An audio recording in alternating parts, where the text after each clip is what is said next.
Keep yourself in the loop of everything football on the Golden State Media Concepts Football Podcast. The latest news on and off the field, be it college football, Big Ten, SEC, Big 12, Pac-12, ACC to the NFL. We've got you covered. Listen to the Golden State Media Concepts Football Podcast.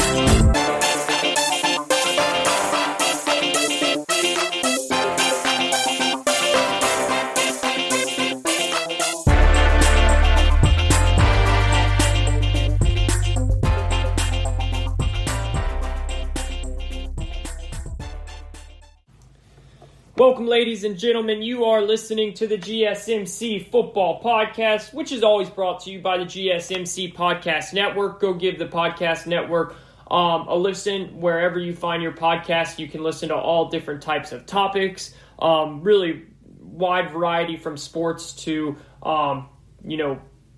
book reviews, movie reviews, breaking news, financial podcast, a lot of great stuff out there. I would go check it out whenever you guys can. But as always, come back and listen to your boy here on the GSMC Football Podcast. I am your host, Kayvon, and I appreciate you all tuning in today. Look, this is our first show as we head into the off season now, and for all of you guys that stuck with us throughout the whole season, we thank you. Our ratings just kept going up and up throughout the season, so a lot of you were jumping on board, and we appreciate that, and we hope you stick on board with us as we go into the offseason because, ladies and gentlemen, the NFL is $1 billion business for a reason.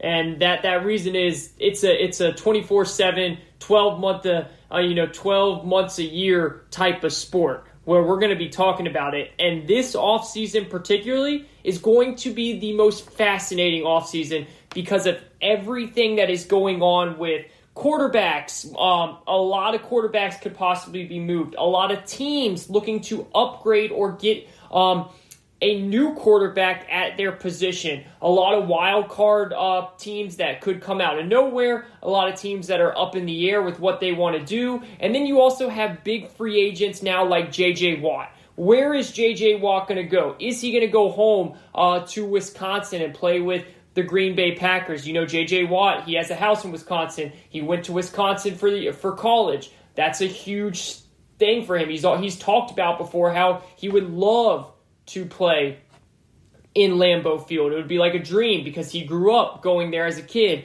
waiting outside the gates, trying to get autographs, all that stuff. That will be fascinating. Or will he go to a place like the Browns, a team who has a lot of money still to spend, which is really remarkable to think about since they've spent so much money over the last 2 years in the offseason. They still have a lot of money. One reason because Baker Mayfield is not under contract yet. I mean, he's under his rookie deal. He has not gotten that second contract yet, which we all know that's when your window closes, right? You still can go win a Super Bowl, but really the ideal way to win a Super Bowl is by doing it before you have to sign your rookie quarterback to a long-term deal where you end up paying him in that, $30, $35, even $40 million a year like Patrick Mahomes and others as we head down that route. So they're in a great position right now moving forward. The Buffalo Bills, they're in that same position as the Browns as they haven't paid Josh Allen yet. Will they try and go after J.J. Watt, or will it be a team like the Steelers who are not in a good position with a cap, but maybe J.J. Watt will take less money so he can go play with his brothers? Obviously T.J. Watt and Derek Watt are both on that team. So those are things that will be fascinating to watch, and I will give you guys my favorite landing spots for J.J. Watt throughout this show coming up. So stay tuned for that. And listen, if I seem a little bit distracted today, forgive me. My guy, Rafael Nadal, is playing in the Australian Open right now, the Aussie Open, and huge Nadal fan here. He's in the quarterfinals playing against Tsitsipas. who's a great player, and he was up 2-0. He was up 2 sets to love, right?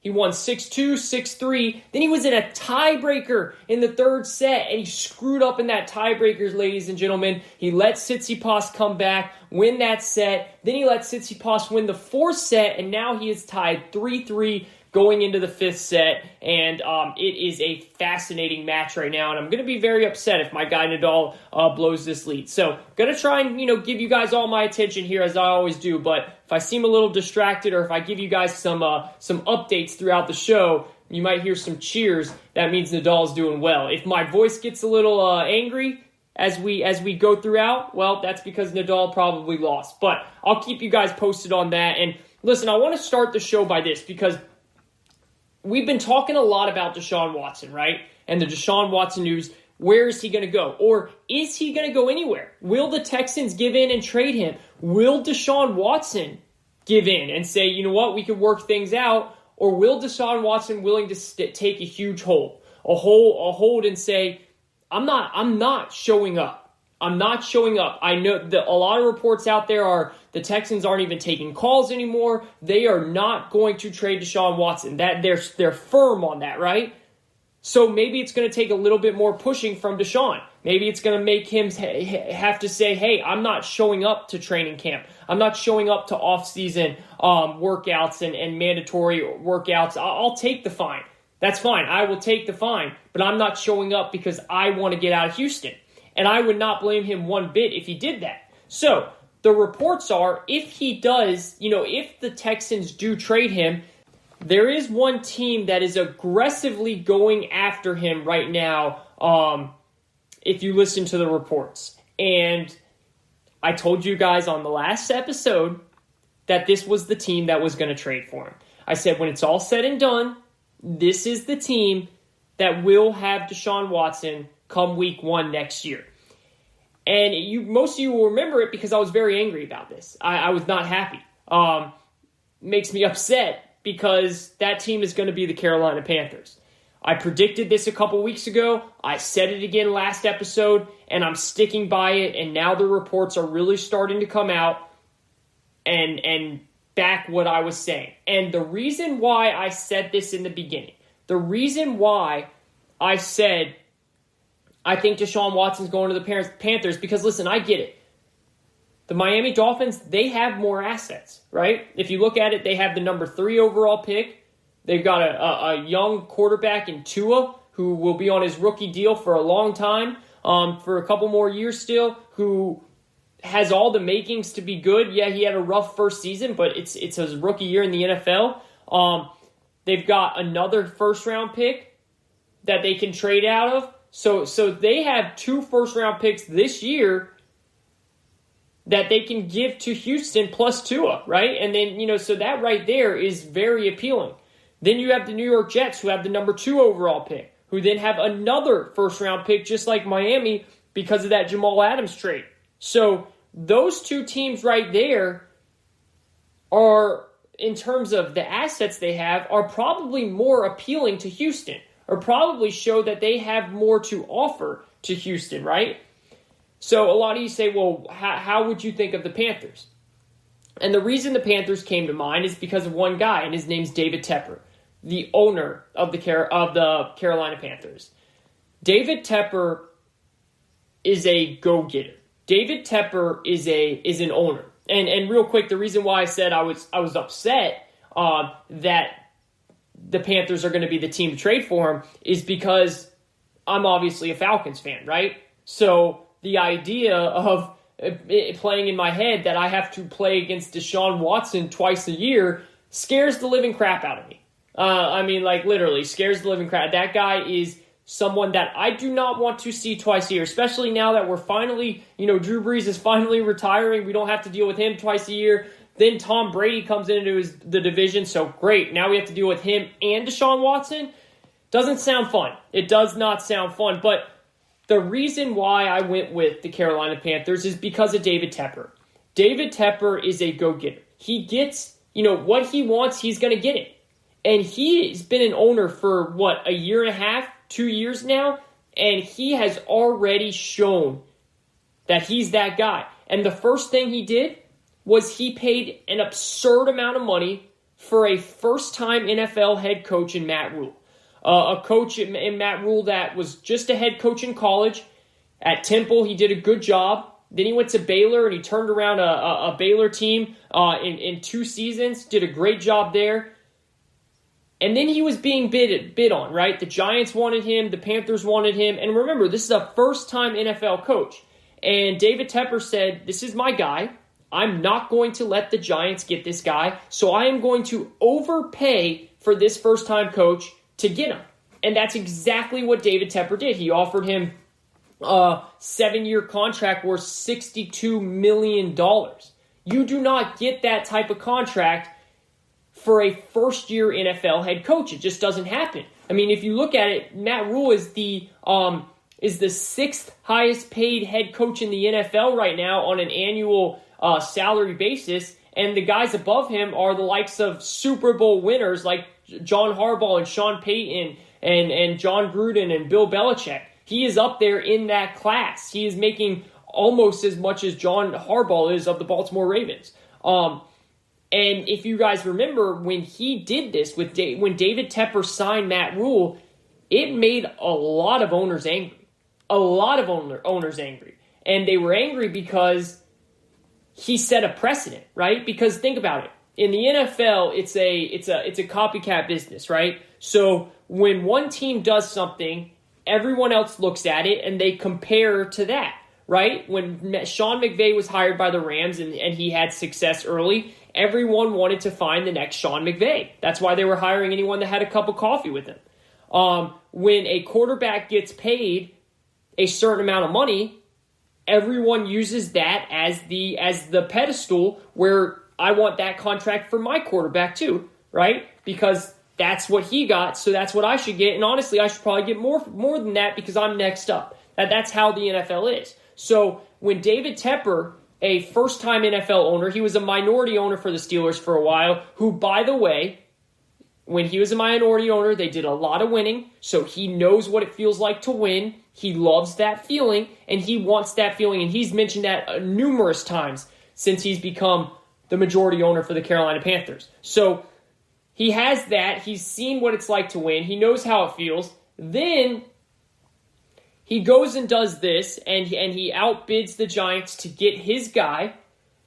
Pisses off some owners by doing it because it sets a precedent where now agents for these coaches are going to say, hey, Matt Rule, who's never coached in the NFL as a head coach before, just got $62 million. I want my coach to be able to get that too. And so that obviously makes owners mad, right? Well, he did it anyways. Did not matter because he said, Matt Rule's my guy, and that's what I want. So then they go out and sign Teddy Bridgewater last summer, right? And everyone felt the contract they gave Teddy, it was a 3-year deal, but they could really get out of it after a couple years. Everyone felt this is kind of just a stopgap, right? Well, then after the season's over, David Tepper comes out and says, to win in this league, you have to have a quarterback. And we will keep searching for that quarterback until we find our guy. So he was pretty much telling us right away, yeah, I know we have Teddy here, but he's not going to win us a quarterback. We have to go out and get that guy. So everything has pointed to David Tepper being aggressive. He goes after things that he wants. And he said they're going to be in every single offseason decision this year. Anything that's going on, any signings, any rumblings, they're going to be involved in it. They're going to be making calls for that. So they're clearly making calls to the Texans. And now the report comes out that they're willing to give in their prized possession. They're willing to give in the best running back in the league, Christian McCaffrey. And then I go, see, I told you so. I knew it. And it makes so much sense in the world, right? Now that they're willing to put in Christian McCaffrey, he's doing everything that I laid out. He's being aggressive. He wants Deshaun Watson as his quarterback. And why wouldn't he? And this is what I hate the most.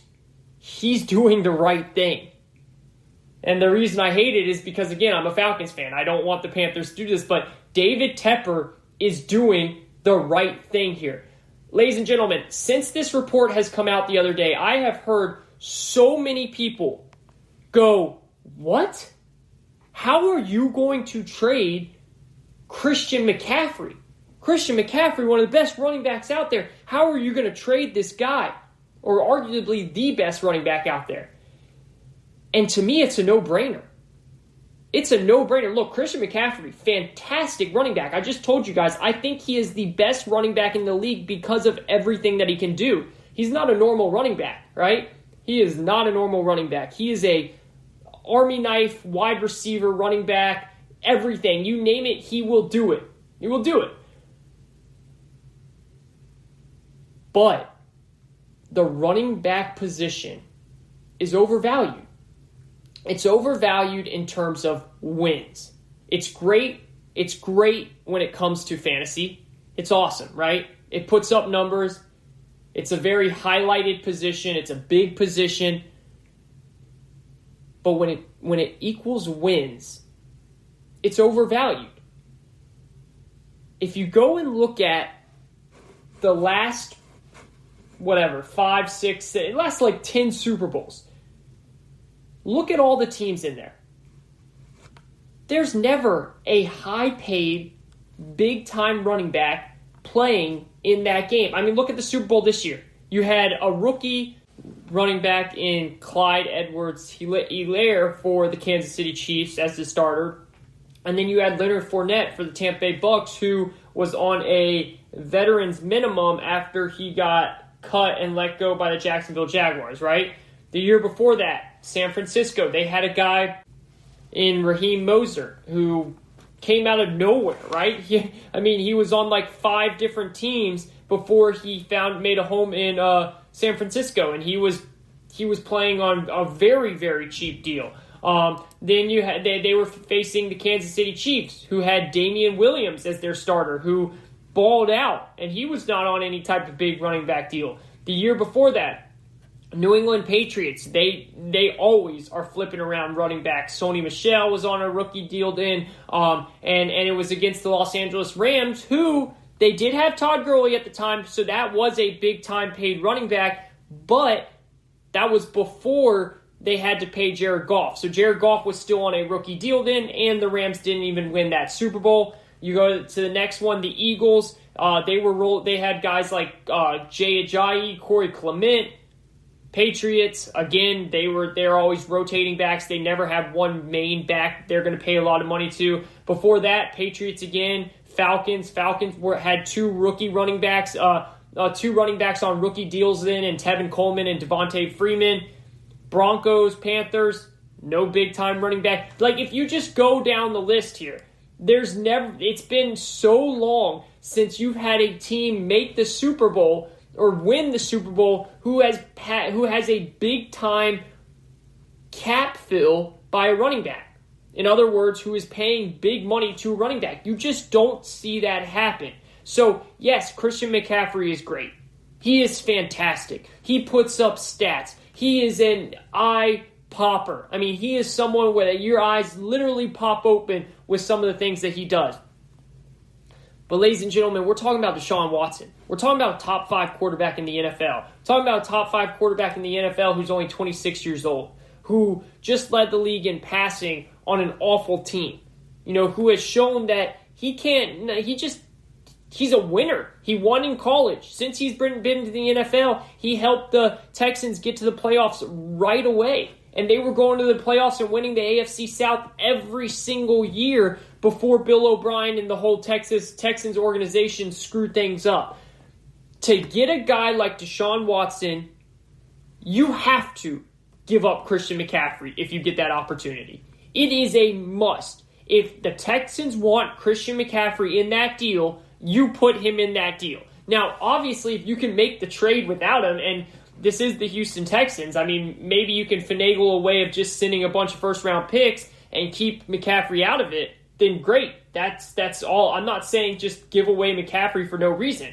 But if it comes down to you're deciding between should we give up McCaffrey, yes, you should give up McCaffrey if that's going to give you Deshaun Watson. And this is no slight on Christian McCaffrey. That's what I want to make clear here, because I said this on Twitter and I saw a lot of people saying, you're just a hater of McCaffrey because you're a Falcons fan.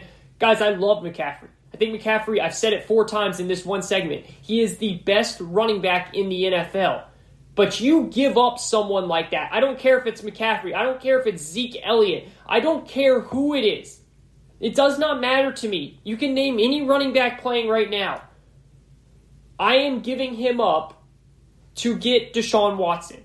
I'm giving him up to get a franchise quarterback on my team that is going to be there for 10 to 15 more years. That's a no-brainer. That is a no-brainer. I'm giving up McCaffrey. I'm throwing in the first-round picks, and I'm getting Deshaun Watson. And the Panthers are going to do that. Trust me. Unless someone else steps up and tries to be as aggressive as the Panthers are, they're going to do that. Look, we already saw the Panthers offer their number 8 overall pick this year for Matt Stafford. They already offered the Detroit Lions that for Matt Stafford. They're going to offer whatever the heck Houston wants to get Deshaun Watson because that's what David Tepper does. And that's what he has been doing since he became owner of the Carolina Panthers. This is the GSMC Football Podcast. I'm your host, Kayvon Izami. Really appreciate you all tuning in and listening today. We're going to take a quick break. We're going to come right back. We're going to dive into more of the Deshaun Watson news, some Russell Wilson news, and J.J. Watt. Where is J.J. Watt going to go? And I'm going to tell you guys something about Russell Wilson. I don't like the way this is happening. I'm going to explain to you guys why that is. Don't go anywhere. We'll be right back after this.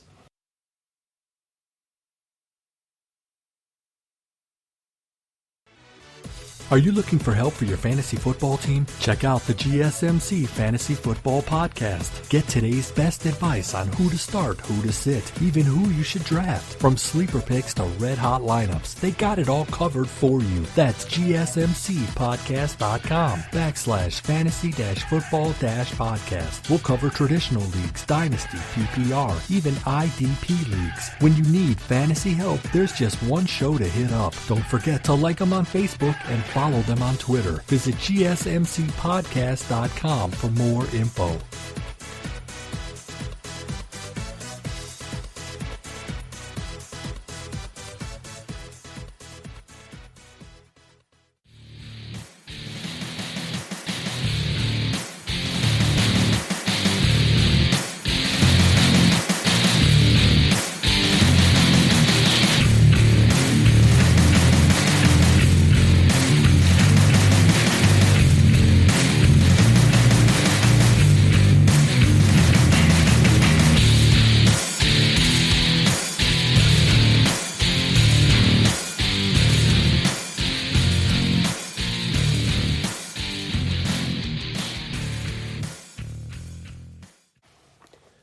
Welcome back, ladies and gentlemen. You are listening to the GSMC Football Podcast. Thank you, everyone, for joining us on this lovely day.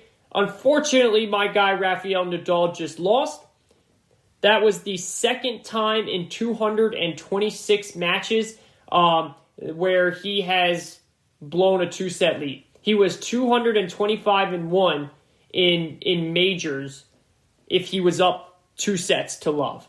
And he was up to that 2 sets to love against Tsitsipas. Tsitsipas put on a beautiful performance, ended up coming back and beat him. So I'm very sad right now, but it is what it is. I thought he was going to win. I thought he was going to win this title just like he won the French Open, and he was going to keep it rolling. But we'll see him back in Wimbledon later on in the year. Thank you, everyone, for joining us again. This is the GSMC Football Podcast. I'm your host, Kayvon Izami. We were just talking about the Carolina Panthers and how they are going to be reportedly, and this is quotes, they will do whatever it takes to land Deshaun Watson. That is ESPN's David Newton, who reports for the Carolina Panthers for ESPN. He does a fantastic job, really, really does a great job in that Charlotte area that I'm very accustomed to, living a couple hours away.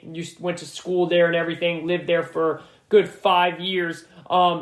He does an awesome job, and David Tepper wants to win, and that's why those quotes are Panthers will do whatever it takes to land Deshaun Watson. And I can see it, man. Deshaun Watson's going to be a Carolina Panther. He is, unless Miami or New England, not New England, unless Miami or New York steps up and really gives an offer that will blow the Texans away. I don't see another team that's going to offer the the Texans what the Panthers will do. The Panthers will offer them Christian McCaffrey. They'll offer them 3 first-round picks, and they will get their guy in Deshaun Watson, and they should. It is a perfect fit for Deshaun Watson. It's a smart move. He'll have Joe Brady as his offensive coordinator. He's got a good young coach in Matt Rule. And yes, they will lose Christian McCaffrey, but the running back position is so overvalued, ladies and gentlemen. Christian McCaffrey is the best running back in the NFL. He is. But you can find so many running backs that can't do. I'm not saying you can just find someone out of the blue that will do what McCaffrey does. No. There's only one Christian McCaffrey out there. But you will find a running back who can play football, who is a good player, and maybe he won't catch the ball as well as McCaffrey. Maybe he won't even run between the tackles as well as McCaffrey. But you know what will happen? You will have a quarterback who will make up for that. You will have a quarterback who will make plays on his own, with his legs, with his hands. He'll be throwing to guys like DJ Moore, who's a good young receiver. He'll be throwing to guys like Robbie Anderson, who's a good deep threat. And they'll have their guy. They will have their quarterback, and it will make the NFC South even more appealing. It's unfortunate for me as a Falcons fan, but I'm telling you right now, the news will break unless something happens where Miami or the Jets, and the reason I keep saying those two teams is because those are the two teams that are most equipped to make a big-time offer. That's why I keep saying that. But to me, I know there was a picture that just came out recently about Deshaun Watson, being down in Miami with a bunch of Miami Dolphins players and all that stuff. But to me, Brian Flores is like Bill Belichick. I just don't see him giving up 2 to 3 first-round picks. It will take more than 2. So I don't see him giving up 3 first-round picks to get Deshaun Watson. Even though he should, even though it's a smart move, I don't see it. I think that he values these first-round picks just as much as Bill Belichick does. And sometimes that will come back and bite you. Now, the report, the book is still out on Tua, okay? So Tua might turn into a fantastic quarterback. We don't know. It's too early. He had 1 season. He didn't play the full season. He got hurt. He came in later. And they still did win 10 games. So he will probably turn out to be a good quarterback. I just would much rather go with the sure thing. I would much rather go with the guy that I know is a good quarterback, that I know is a great quarterback already in Deshaun Watson and who is still very young. That's just me, though. I don't see Brian Flores and Chris Grier, the GM of the Miami Dolphins, doing that. The New York Jets are a different situation. I've said it from day one. If I'm the New York Jets, I am going at this situation the way the Carolina Panthers are. And it makes no sense to me why they're not doing this. It doesn't. I do not get why the New York Jets are not going all in on Deshaun Watson. When is the last time the New York Jets had a legit franchise quarterback? Yeah, Mark Sanchez looked like he could be it for a couple years, but that was really the defense that was leading those couple AFC title teams. AFC championship contender teams, right? They got to the AFC championship game twice and then lost then. Really, I mean, you have to go back years and years and years to find when the last time the Jets have had a legit starting quarterback where you can say, hey, that's going to be our guy for the next 10 years. And they now have the opportunity to do that. This type of opportunity, this isn't like the NBA. This is not like the NBA where if one bad year or something and a star gets disgruntled and he wants out. No, a guy like Deshaun Watson does not become available on the open market ever in the NFL. Ever. It really doesn't happen. So if I'm the Jets, and now you have the number 2 pick, and you have your Seattle's pick, I'm giving them both of those. I'm giving them Quinnen Williams, probably our best defensive player. And I'll throw in another first-round pick. I'll give them 3 first-round picks to get Deshaun Watson because now you know you have your guy. That's so important. And maybe they want to keep running it with Sam Darnold, who, look, Sam Darnold might become a great quarterback. He really might. We can't judge Sam Darnold yet because what has he had around him, right? He hasn't had a good coaching staff around him. He hasn't had much players around him. He hasn't had an offensive line around him. The defense hasn't been good. I mean, the Jets have been abysmal. So we can't judge Sam Darnold yet. But, again, we can judge Deshaun Watson. And we know he is the sure thing. We don't know that with Sam Darnold. We don't know that with Zach Wilson or any of these guys that are coming out of the draft. We have a good idea about it with Trevor Lawrence. Like, we all think that Trevor Lawrence is going to be amazing, but you never know. This is the NFL. Injuries, things can happen. It's much more complicated. Now, if I had to put my money on it, I would bet that Trevor Lawrence becomes a star. A superstar, most likely. But, again, there's always that percent of, does he not adapt well? Does he get hurt? Is he not big enough? That stuff always happens. So when you see a guy like Deshaun Watson, who we do know is able to play in the NFL, and we know that he's able to play at a very high level in the NFL, and we've seen him win in the NFL, you take that opportunity when it comes, because I promise you, an opportunity like this is not going to come again for a long, long time. A long, long time.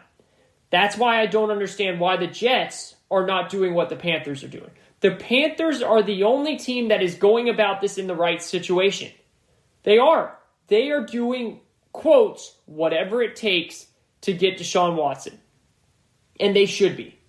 And that's why I said from the beginning, I knew that this is what they were going to do. I knew that they were going to be aggressive about it. And that's why I said they are going to end up with Deshaun Watson. It just makes so much sense. It makes so much sense with everything that I just laid out earlier. So this is the GSMC Football Podcast. I'm your host, Kayvon Izami. There's a lot of other quarterbacks that will be in the news this offseason, right? Jimmy Garoppolo and the 49ers. Is Kyle Shanahan willing to run it back with Jimmy G? Look, when Jimmy G's healthy, they win games. The problem is Jimmy G can't stay healthy. When does it start to get a little bit tiring, right, to having to deal with that? It gets exhausted. As a head coach, you know you have a great team around you. You know you have a really good defense, but your quarterback just can't stay healthy. It's annoying, right? At what point does Kyle Shanahan says, I need more consistency at this position. I need somebody that I can rely on for a 16-game season and hopefully longer if we make the playoffs. I really think that. Look, I think that at the end of the day, Jimmy Garoppolo does another year with the 49ers. I do. I just don't know if I see the 49ers making a big splash. But with that being said, I think that they will be looking into other players. I think it makes sense because of the situation and because of the injury prone that Jimmy G has become. But I think that Jimmy G at the end of the day stays with the San Francisco 49ers, which brings me to the question of what happens with the New England Patriots, right?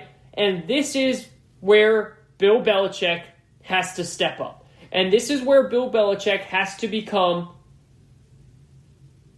different from what he has been throughout his entire NFL career. And listen, a lot of you are going to say, why does that make sense? The guy, all he's done is won.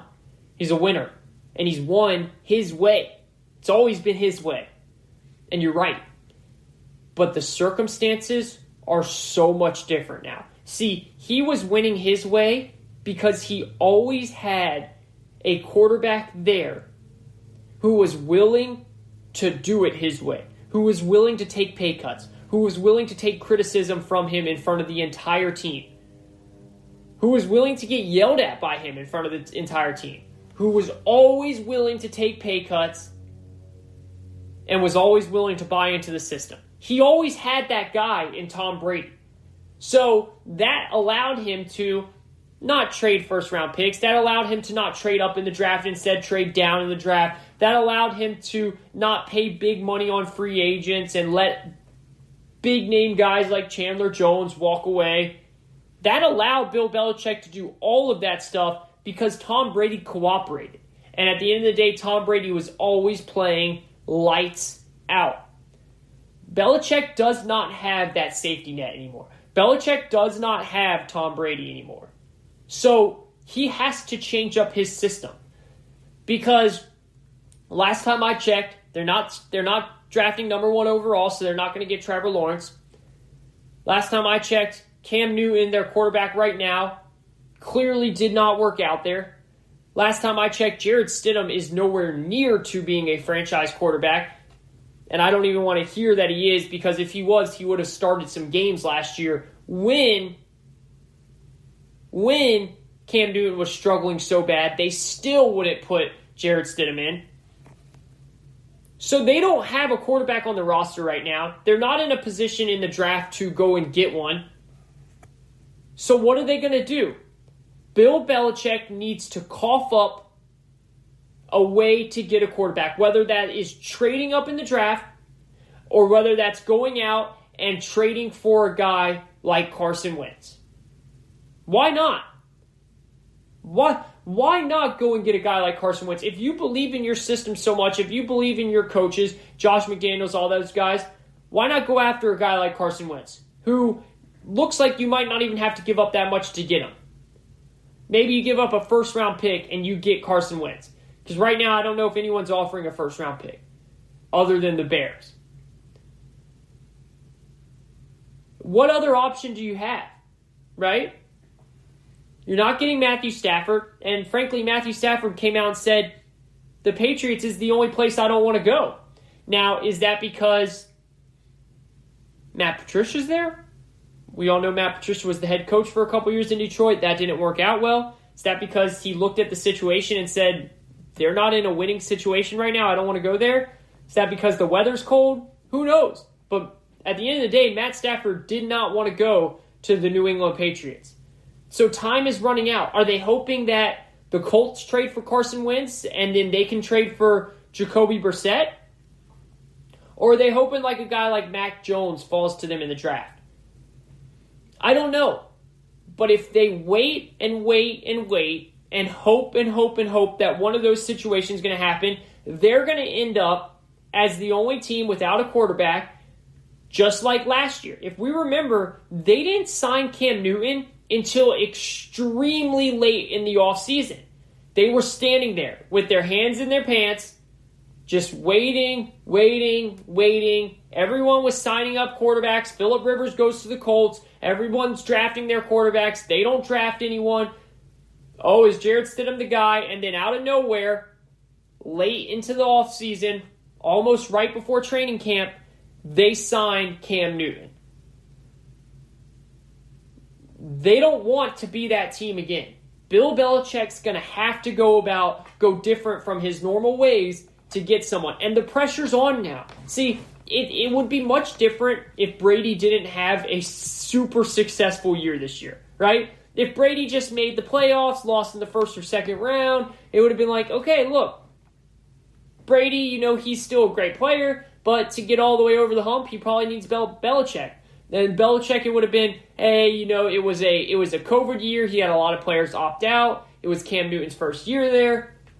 But that didn't happen. What happened was Brady went into Tampa Bay, and in a year where he didn't have any offseason, where he had to hide and work out at high school fields and hide from the media so he didn't get criticized because he was working out in a pandemic, where he didn't have a training camp, where he didn't have a preseason. In that year, he went and won the Super Bowl with the first team he's played with since the Patriots for 20 years. So now the pressure is on Bill Belichick. Now the pressure is there, and he's got to grab it. Because if he goes out and has another bad year, look, fans are fans, and we call it short for fanatic. I get that. But people are going to start calling. People are in Boston, people in Massachusetts, they're going to start saying, who is this Belichick guy? Because remember, he didn't win much before he got Tom Brady as his quarterback. Now listen, I think he's such a good coach. I still think he's the greatest coach to ever do it. I do. I think he's the greatest coach to ever coach in the NFL. And I think he will figure it out. But if his ego doesn't get, he's got to let his ego get out of the way. He cannot keep letting his ego get in the way. Because the problem with the Patriots, and if I'm a Patriots fan, this is what I would worry about. I would worry that he is is so hell-bent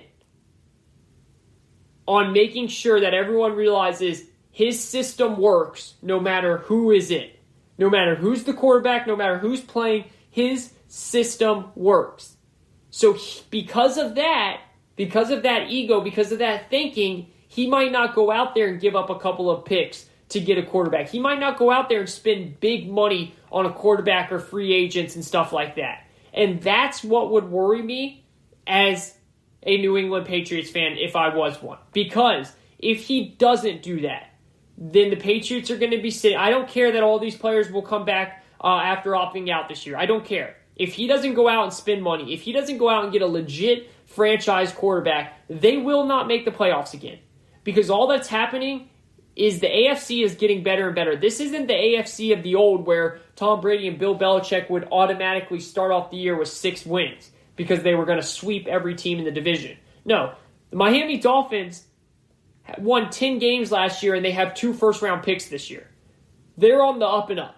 The New York Jets have a new coach in Robert Saleh who looks like the real deal, a lot of cap space to spend, and 2 first-round picks as well this year. And then the Buffalo Bills made the AFC Championship game, and they still haven't signed their franchise quarterback in Josh Allen. They still have cap money to spend. Stephon Diggs and Josh Allen will have another year together, this time a full offseason to get to know each other in practice. That division is only getting harder, just like that entire AFC, just like the entire AFC conference. Belichick's got to do something, or he's going to be standing there empty-handed once again, and then things are going to really start to get loud in that Boston area. This is the GSMC Football Podcast. I'm your host, Kayvon Izami. Really appreciate you guys all following along, joining us today. We're going to take a quick break. When we come back, where should J.J. Watt go? If I'm J.J. Watt, where would I want to go? Do I follow the money or do I follow the championships, the rings? I have a team that people aren't really talking about as much. And my goodness, would this be a show to watch if he went there? I'll tell you guys where that is right after this.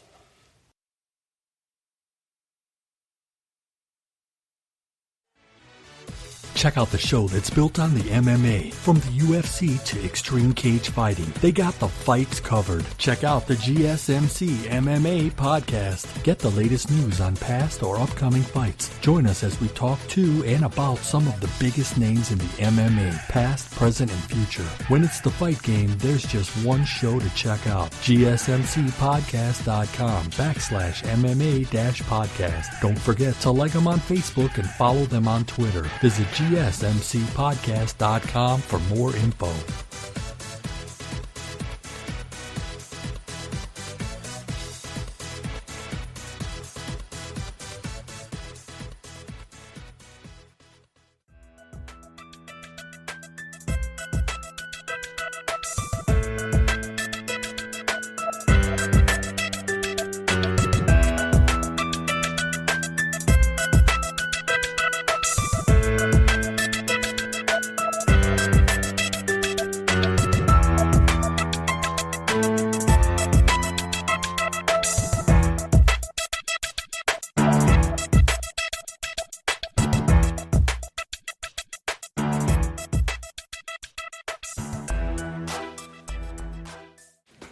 Hello, ladies and gentlemen. Welcome to segment number 3 of the GSMC Football Podcast. I really appreciate all of you tuning in, taking a little time out of your day. I am your host, Kayvon Izami. What a week we've got. What a couple months we have until the draft comes up and free agency begins. It is going to be one wild time in the NFL. Some other sports are really getting underway. I imagine a lot of you listening are big sports nuts like myself. You know, NBA is starting to get into the heart of the season. NCAA, college basketball, we're getting real close to tourney time, baby. March Madness, one of the best times of the year in all of sports. You really can't get better than the conference tournaments and then going right into the March Madness tournaments after that.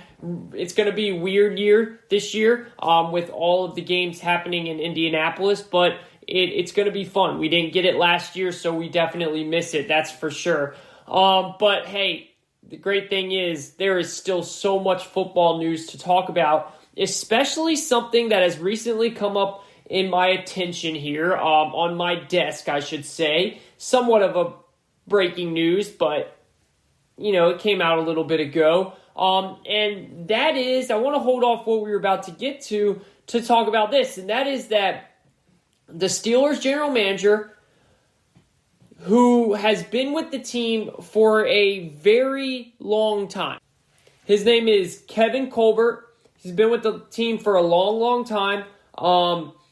And he has been, one of those general managers who stays very low-key. It's one of those organizations where you really don't even know the general manager's name, which is good. That's the type of organization you want. They're not putting themselves in the news. They're not being the face of the organization. They're letting the players do that, and they're letting their drafting and their player personnel, their acquisitions, they're letting all of that do the talk, which is awesome. That's what you want from an organization, and that's why Mike Tomlin has been there for however many years and has never had a losing season, right? So what happened now as of a couple days ago, or I think it maybe happened this afternoon, GM Kevin Colbert had a press conference, and he talked about the Ben Roethlisberger situation.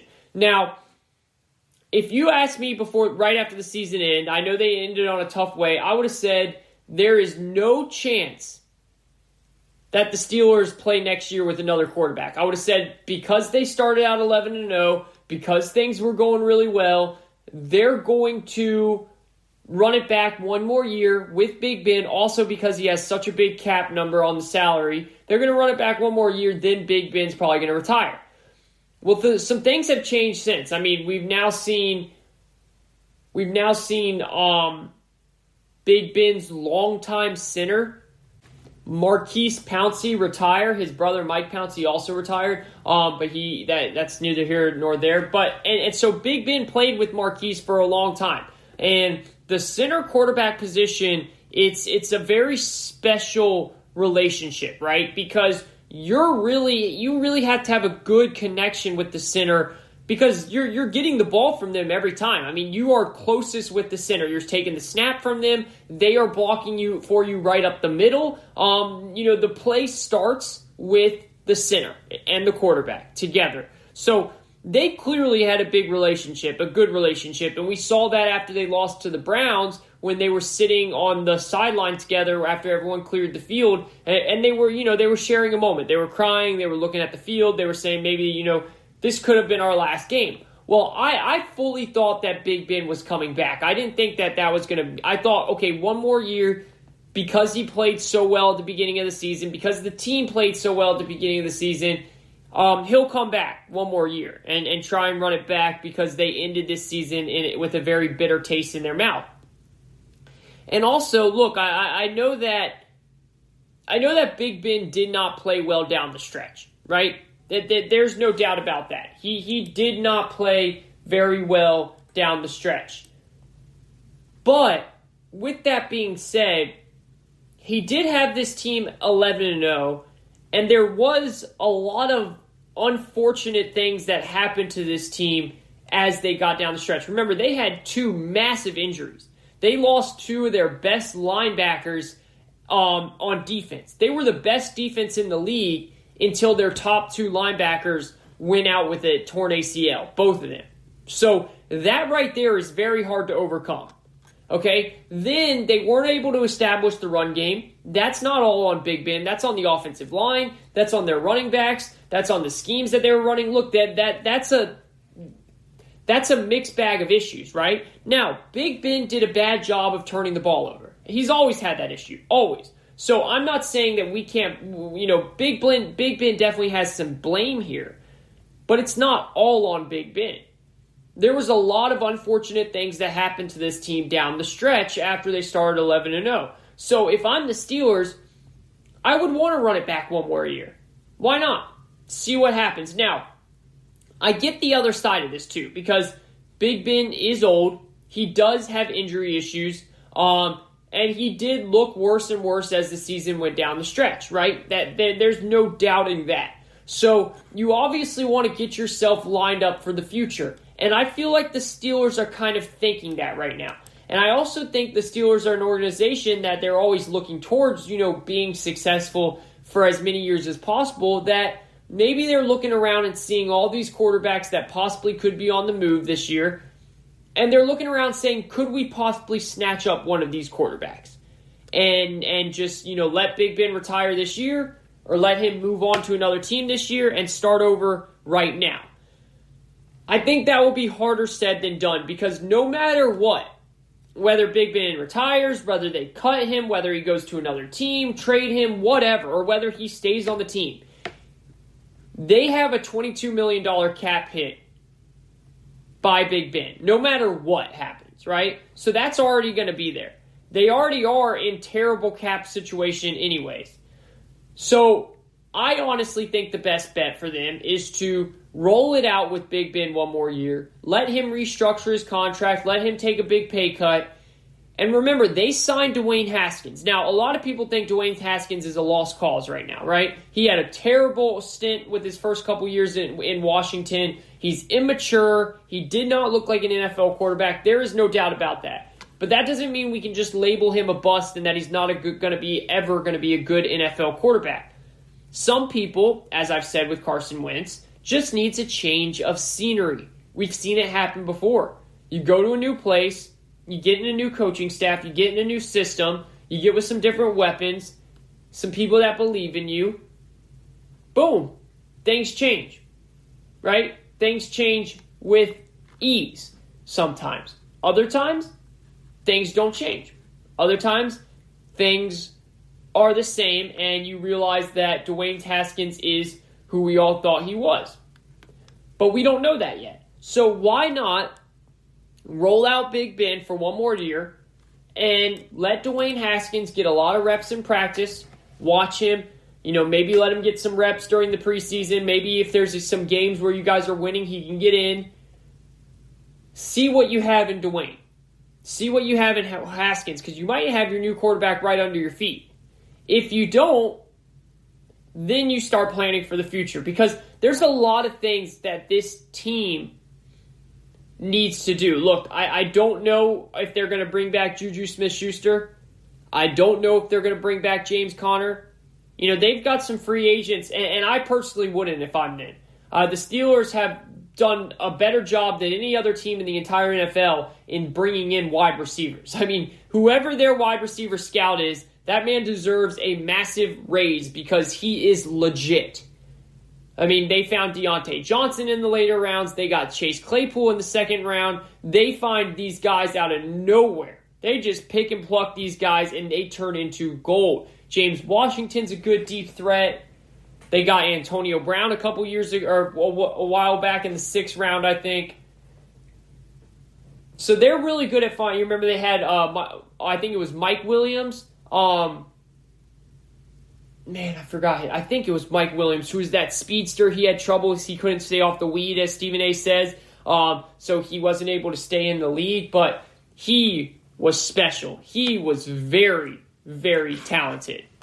Wait, Martavius Bryant. I don't know why I was thinking Mike Williams. Mike Williams is the wide receiver for the Los Angeles Chargers. That was dumb me. Martavius Bryant was the Steelers wide receiver who just was so special with talent, but he wasn't able, unfortunately, to stay off the weed, and that got him suspended numerous times. But wow, what a talent he was. So they do a great job at finding these wide receivers. I don't think they need to bring back Juju Smith-Schuster. Honestly, I don't think Juju Smith-Schuster is that great of a wide receiver. I think he's a good wide receiver. I think he's a number 2 wide receiver. He is not a number 1. He is not a number 1. Deontay Johnson and Chase Claypool are both better receivers than Juju Smith. So, look, they already are in cap troubles. I'd let Juju walk. I'd let James Conner walk. I'd try and find a running back in the draft like a Cam Akers in the later rounds, like the Rams have been able to do and so many other teams.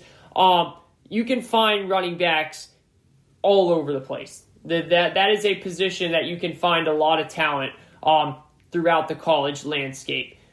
But when it comes to Big Ben, I really think the best bet for them is to run it back. Now, if they moved on from Ben, I get it. They're clearly ready to start their process of, the afterlife of Big Ben era. And I know that sounds kind of dark because it sounds like Big Ben's like dying or something. He's not. He's just going to retire or go to another team. But think about it. Big Ben's been with that franchise for over a decade, right? I mean, he's been there forever. So he was a part of that big-time 2004 draft. So he's been there a long, long time. So it's going to be a whole different change to start over without him. But what we have to remember about this Steelers team is this. They went 8-8 2 years ago with Mason Rudolph and Duck Hodges as their quarterback.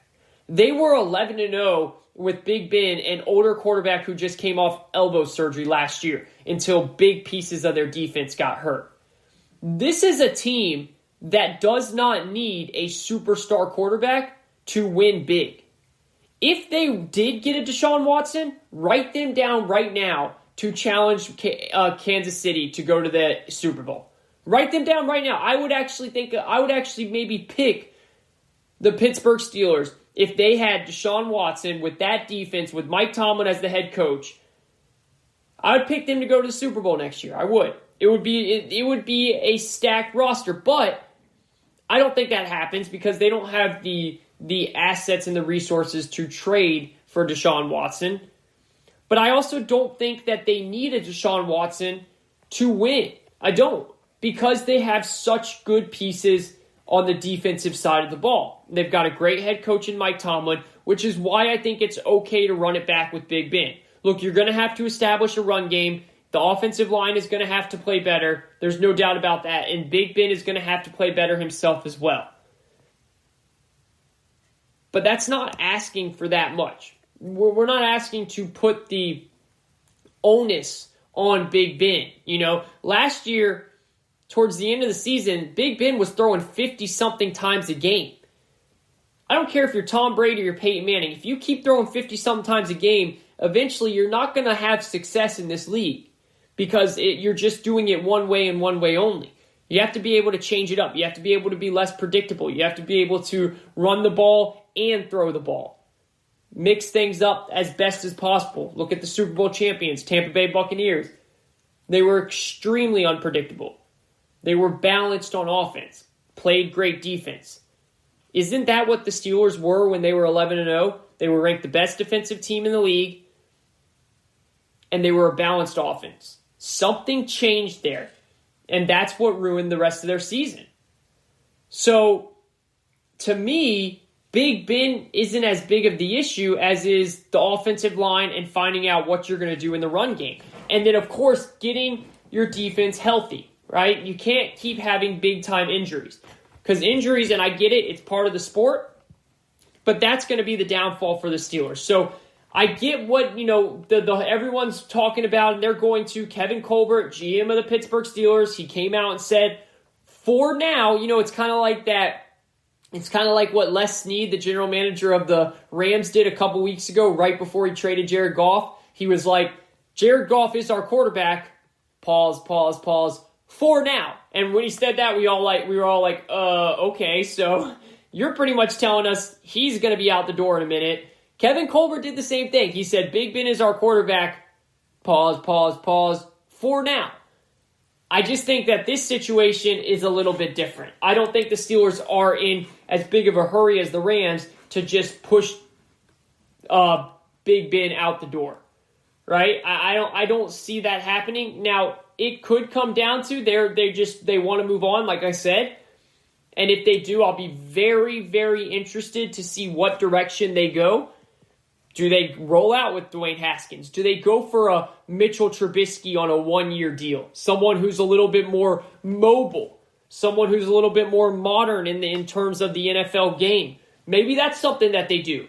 But if I'm the Steelers, why not run it back one more year? Because it sets you up for two things. It sets you up to hopefully have victories this year because you were having victories last year before you guys, went spiral down and injuries happened.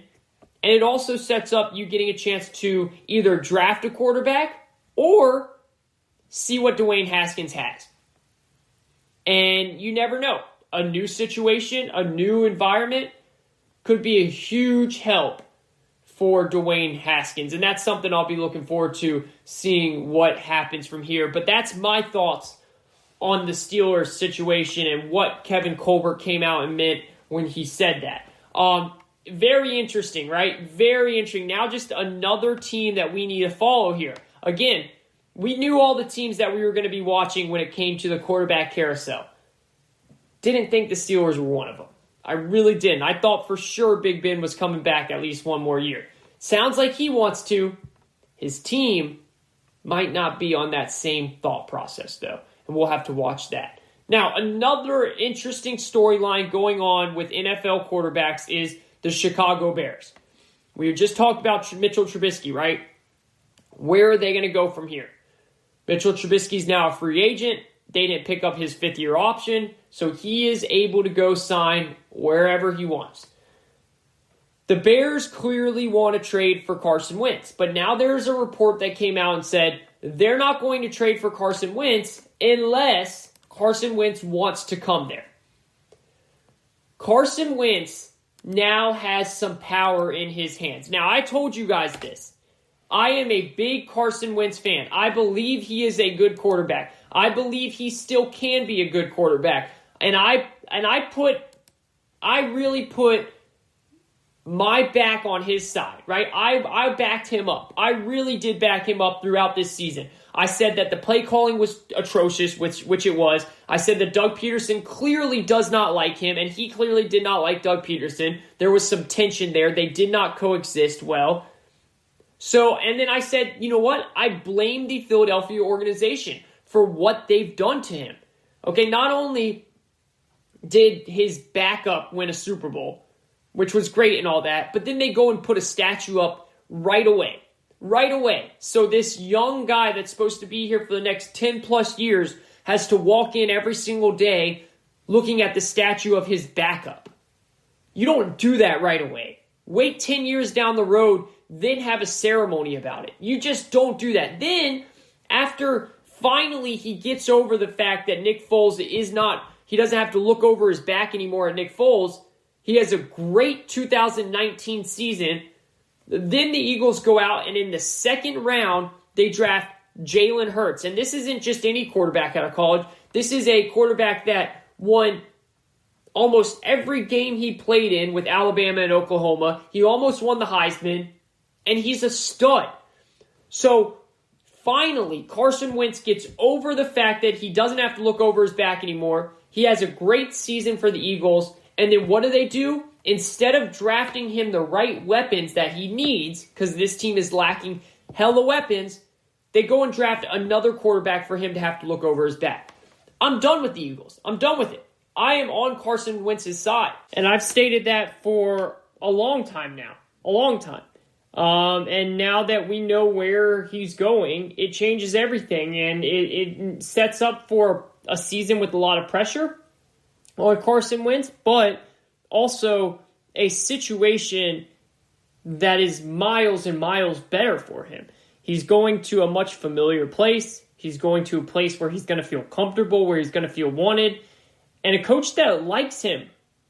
You know, an organization that is going to show faith and trust in him. An organization that went out and said, I want you on my team. And I'm going to give up this, this, and this to get you.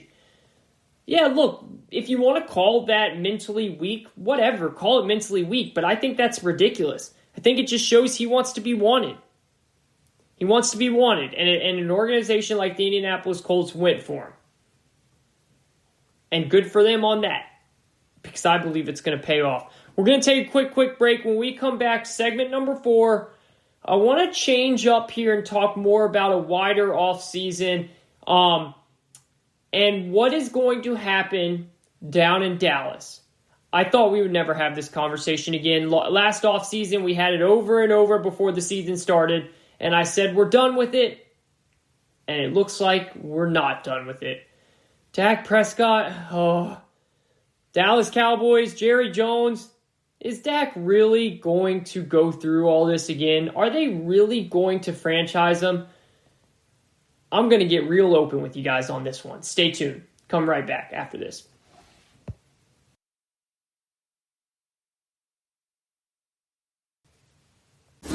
Check out the show built around the women of MMA. From the UFC to the extreme cage fighting, we got the fights covered. Listen. It's the Golden State Media Concepts Women's MMA Podcast. The latest news of upcoming fights, discussions of previous matches. Join us as we talk to and about the biggest names in women's mixed martial arts, past, present, and future.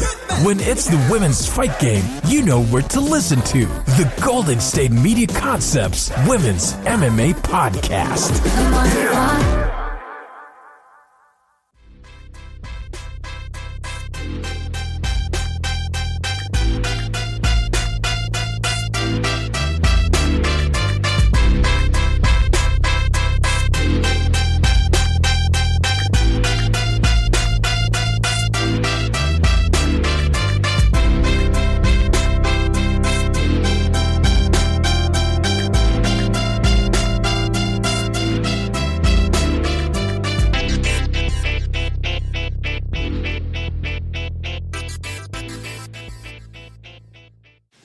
All right, welcome back, ladies and gentlemen. Welcome back. This is the GSMC Football Podcast. I'm your host, Kayvon Izami.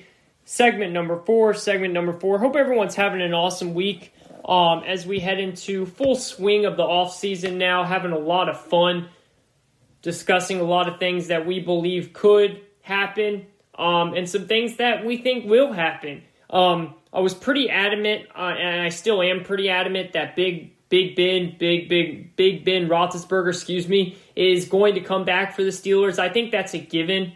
I definitely see that happening. And this is why. Okay, first of all, name me a better option. Go out there and think about it. Name me a better option that they can get right now that will help them. Right? There's not many. It's kind of hard to, if you really think about it, to find a better option right away. Also, you have to look at it like this. They still have a great team, right? They still have a really, really good team, a team that is set up to win now, especially with their defense. They still have a lot of great skill possession players. Yeah, they need work on the offensive line. They'll probably need a running back, a receiver to fill in for Juju, who I don't believe they'll re-sign. But still, they've got a lot of great options and great things going on. They don't have another option at quarterback. You're going to have Mason Rudolph start. You're going to have Dwayne Haskins, who just was a first-round pick a couple years ago, and he's already on a new team. No, you're not. So, also, if you were to cut him, he still counts $23 million against your cap. So you might as well have him start if he's going to count $23 million against your cap. He's your best option. He helped you go 11-0. And if it wasn't for an awful 3.5 quarters of football, they probably would have beaten the Browns. Remember, they started that game off the worst possible way you could start it off. And towards the end of the game, they were legitimately coming back. A lot of people believe that if there was just one more quarter in football, they would have ended up winning that game, and I myself believe that as well. Right? So when you look at it, there's no reason not to bring him back for one more year. There's no reason not to. Of course, Big Ben's not the most mobile. It's not really mobile at all. He doesn't have an arm like he used to, but he's still their best option, and he's still a quarterback that can go out there and win a lot of football games for them, especially when the defense is as good as it is. Remember, there was a lot of reasons why that the team fell off after starting 11-0, but one of the main reasons was because two of their best defensive players tore their ACL at the linebacker position, which nowadays in this type of football style, your linebackers are arguably the most important position on the defensive side of the ball other than your pass rushers. Look at the Tampa Bay Buccaneers, the team that just won the Super Bowl. they have two of the best linebackers in the league, and one of them is maybe the best linebacker in the league in Devin White, who's a young stud. So when you lose, Devin Bush and Bud Dupree, that's a big hole, two holes to fill. Also, they have offensive line issues. They still do have offensive line issues. They got to correct those. But anyways, no matter what, Big Ben is going to count $23 million against your cap. If you negotiate, right now he's going to count 43. But they're going to obviously negotiate that contract down. They're going to restructure it. He's going to take a massive pay cut like he said he would. But no matter what, even if they cut him, even if they try to trade him, which wouldn't happen, it would be cutting him. Even if they cut him, it would still be $23 million against your cap. So there's no point at all in letting go of him. There's no point. You might as well play one more year. He's won you 2 Super Bowls. Let him go out on his own terms. It's not like you had a bad year last year. You just ended the year bad. Hit a couple, hit on some of your draft picks this year. Bring in some people in free agency. Go bring in T.J. Watt's brothers, J.J. Watt. Put a good team around Big Ben. See what you can do. I still think they'll be one of the best teams in the AFC. Last year, I picked them to win the AFC North, and they did do that. I thought they would go a lot further. I actually picked them to go to the AFC Championship game and then lose to the Chiefs. They didn't end up doing that. So I still believe in the team. I still think Big Ben has a great situation and still can play football for a team like the Pittsburgh Steelers. Now, obviously, Big Ben would not be able to go on a team like, the Houston Texans or a team that needs him to do it all, right? That would not work out well. He needs to be with a team that, like the Steelers, are the perfect situation. A team that will 1,000% be able to make up for his deficiencies through their really good defense, their good coaching, their receivers, stuff like that. Now, one thing that the Steelers definitely should do is they should let Juju Smith walk. Juju Smith-Schuster is now a free agent, and he's a good wide receiver, no doubt about that. He's not a great wide receiver, and he's not a wide receiver number 1. He's actually the 3rd best wide receiver on that team. Deontay Johnson's the 1st, Chase Claypool's the 2nd, Juju Smith-Schuster's the 3rd. Ever since Antonio Brown left, Juju Smith-Schuster has not been a threat in the passing game like he used to. And on the open market, there will be teams that are interested in him. He will garner a lot of money, so you might as well let him walk. There's no point of spending money on him. Another player they're going to have to let walk is Bud Dupree. Even though Bud Dupree got hurt this past year, he is still going to be extremely coveted on the open market as a free agent because of what I just said about linebackers. Linebackers. People want modern day, fast, quick, can go sideline to sideline like it's nothing linebackers. They want those these days. And Bud Dupree can do that. So he'll gain a lot of money, too much for the Steelers to be able to pay. So they'll have to let him go. So they're definitely going to have to make up for this by finding good free agents on the cheap and hitting on their draft picks, which they have done a fantastic job in the draft, especially at the wide receiver and defense positions, right? Wide receiver, they are the best team in the league. They're the best team I've ever seen in my lifetime in finding good wide receivers out of nowhere. They just do that left and right all the time. I always say this, whoever their wide receiver scout is, he needs a raise because he has just done a fantastic job finding Antonio Brown in the 6th round, getting Deontay Johnson, I think, in the 4th round, James Washington. They get all the Chase Claypool in the 2nd. They get all these wide receivers all the time that are just, you remember, they found Martavius Bryant, who was in the 4th round, who was a straight speedster and looking like a beast before he had some issues off the field. So they're fine in the receiver spot, even if they let Juju go. Actually, I think letting Juju go will help them out even more because they have enough to replace him right now, and they'll find others that will be able to help replace. So they'll be good in that category without a doubt. It will just be the biggest thing to me will be making sure that they can do good on the offensive line.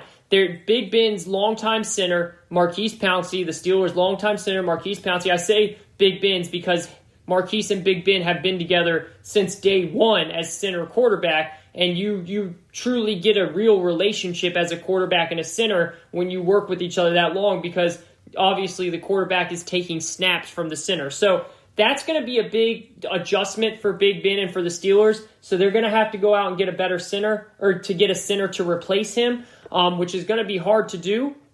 But again, they've got a good front office, and they've got an overall good team, a great coach in Tomlin, a sound organization.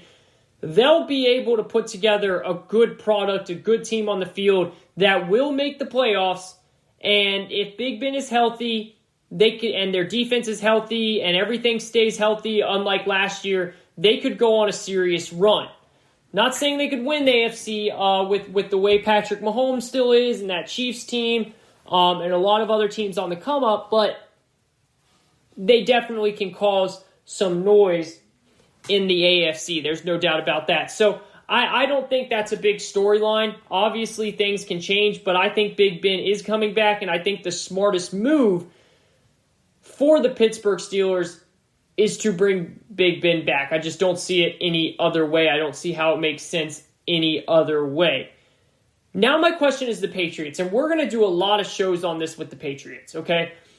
What are the Patriots doing? So far, the Patriots don't have a quarterback. Jarrett Stidham's their only quarterback that's under contract. Cam Newton was on a one-year deal. They're sitting there with their hands out, looking around. Matthew Stafford's already been traded. Carson Wentz has already been traded.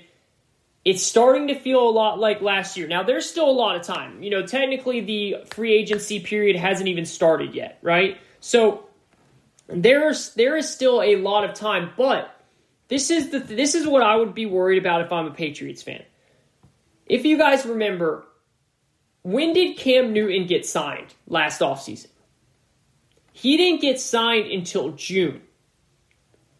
Right? Usually free agency, that this begins, we see signings and stuff like that by, mid-March, April, May. That's when free agency is.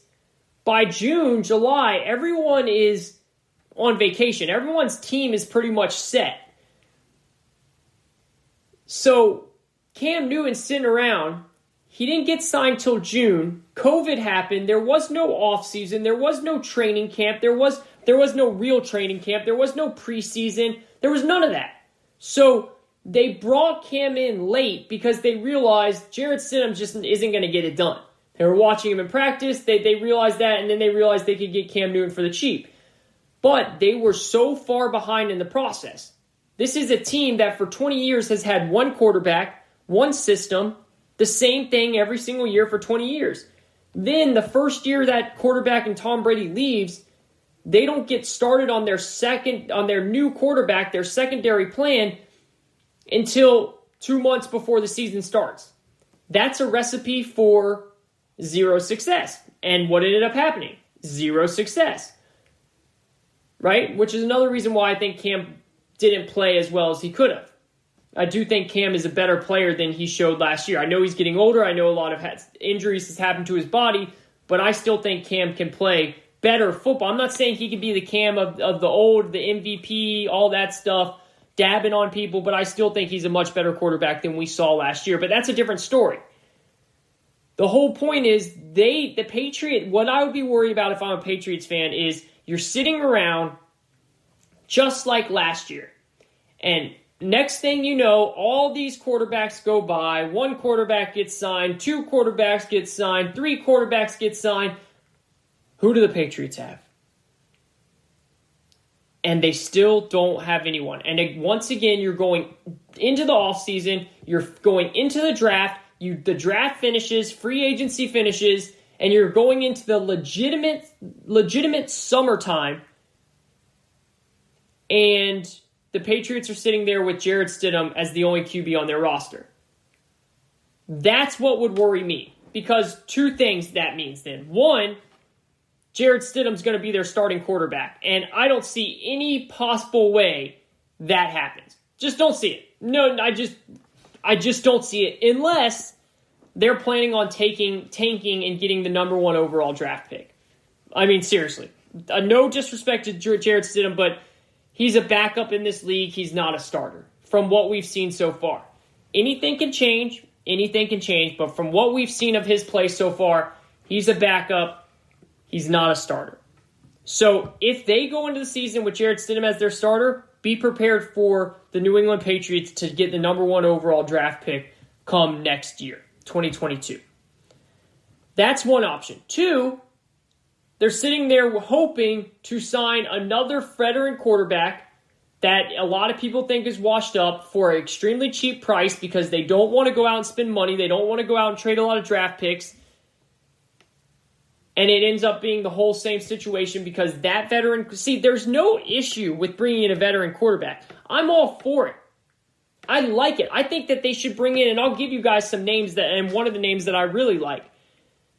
But I don't like bringing in a quarterback 2 months, 1 month before the season starts, and that quarterback already being loads behind, and he's forced to get caught up very quickly, which is not a recipe for success for anyone, for him, for the team, for the offensive line, for the skill positions, for nobody.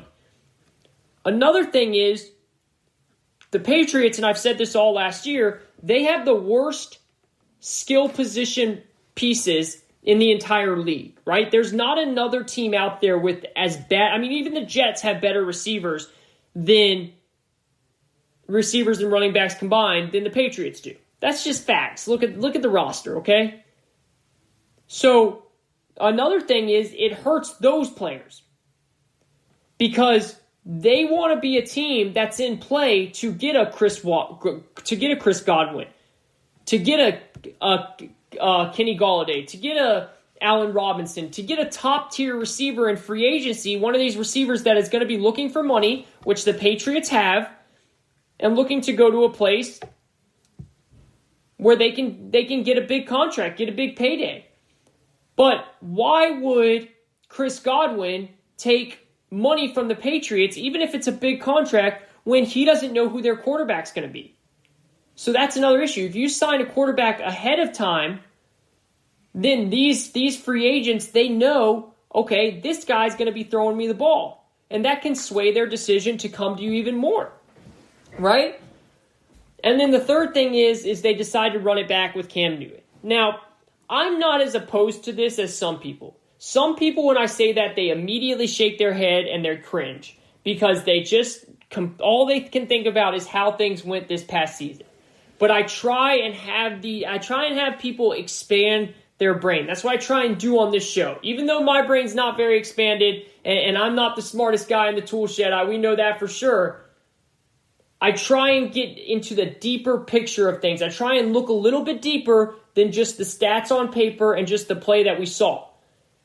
One thing that we do know is Cam, as I mentioned, did not get a full offseason. He didn't even get a half offseason. He didn't even get any offseason.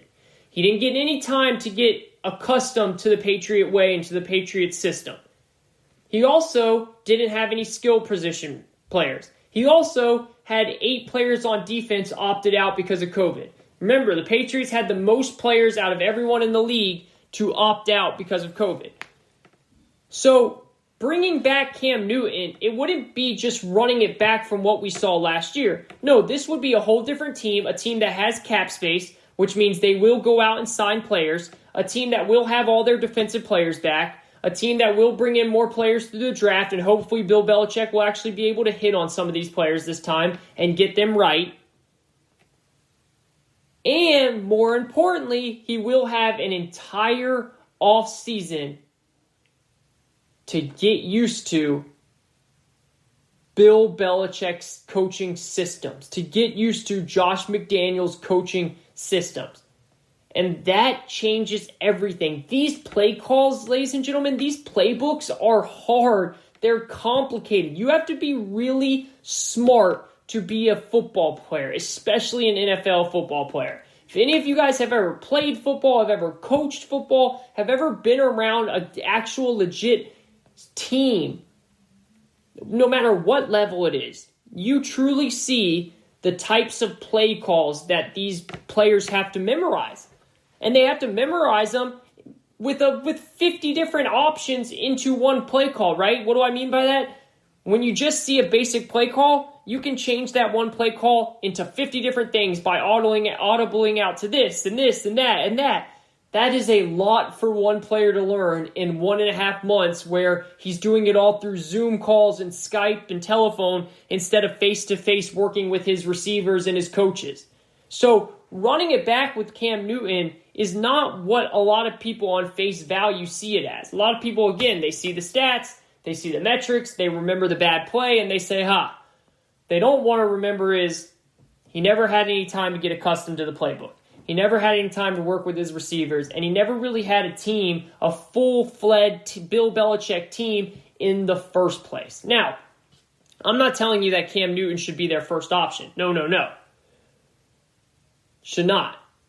Marcus Mariota should be their first option. I'm all in on Marcus Mariota to the Patriots.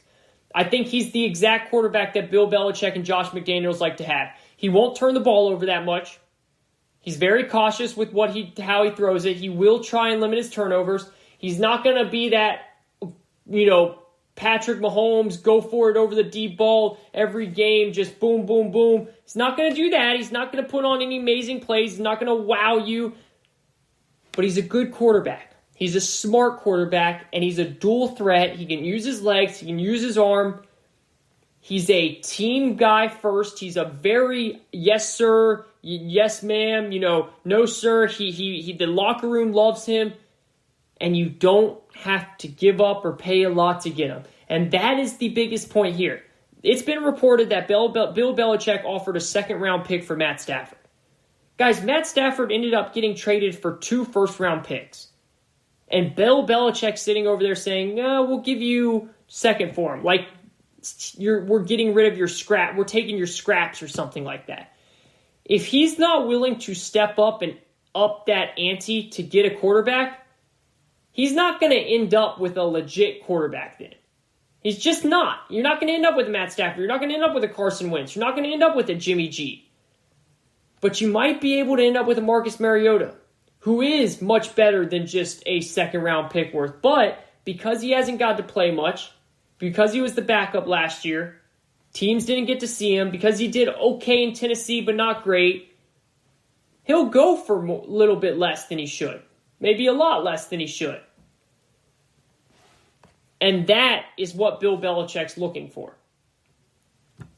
Marcus Mariota, the Patriots, sounds like an awesome fit for me. This is the GSMC Football Podcast. I'm your host, Kayvon Izami. Thank you all so much for listening. Hope everyone's having an awesome day, awesome week. We will be back on Saturday to talk so much more, guys. All off season, we're going to be having guests on. We're going to be reading out your tweets. We're going to be having a lot of fun. We'll dive in team after team, break down your team, break down where to go from there, what they need to do, what moves they need to make. Stay tuned. You're going to enjoy it. But as always, thank you guys for tuning in and listening to the GSMC Football Podcast, which is brought to you by the GSMC Podcast Network. I would like to ask that you please remember to subscribe to the show, write a nice review. That really does help us out. A lot of you guys have done that, and we do appreciate it a lot. Also, if you can, please follow us on Facebook, Twitter, and Instagram. Thank you. Have a great night, everyone. We will talk to you on Saturday. Tired of searching the vast jungle of podcasts? Now listen close and hear this out. There's a podcast network that covers just about everything that you've been searching. Hey! The Golden State Media Concepts Podcast Network is here. Nothing less than a podcast bliss with endless hours of podcast coverage. From news, sports, music, fashion, cooking, entertainment, fantasy, football, and so much more. So stop lurking around and go straight out to the Golden State Media Concepts Podcast Network. Guaranteed to fill that podcast itch. Whatever it may be. Visit us at www.gsmcpodcast.com. Follow us on Facebook and Twitter, and download us on iTunes, SoundCloud, and Google Play.